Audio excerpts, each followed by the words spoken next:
John Wesley, who led the greatest revival in the history of the world next to Pentecost, when England, under its Great Awakening, thousands of people got saved. And John Wesley was the leader in that revival.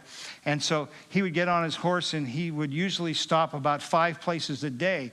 And people would run ahead of him and say, John Wesley's coming, and crowds would gather, and he would preach, and people were getting saved.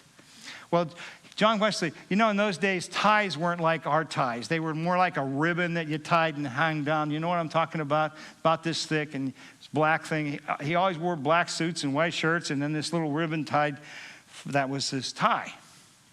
Well, he wore out his tie, and so he had to get a new one. So he gets the new one, and he puts it on the first day he has it, and he goes out and does all his preaching. He's doing it, and at one of his stops, there's a lady sitting there in the front row with her arms crossed, and she just goes like this the whole time he's preaching. So the sermon's over. People come forward. People are getting saved.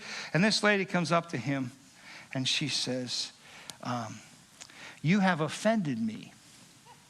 He said, what'd I do? He said, your tie is entirely too long, and it's distracting me. So Wesley said to the ladies that were around him there, he said, do any of you have a pair of scissors in your purse? And sure enough, one of them did. They gave him the scissors. He hands them to the lady. He said, ma'am, cut my tie wherever you need to so it doesn't offend you. So she gets up and clips the tie. I don't know what's the deal with long ribbons on your tie, but she clips them off close to his collar. And then he said, now give me the scissors. He turns to her and he says, ma'am, your tongue offends me.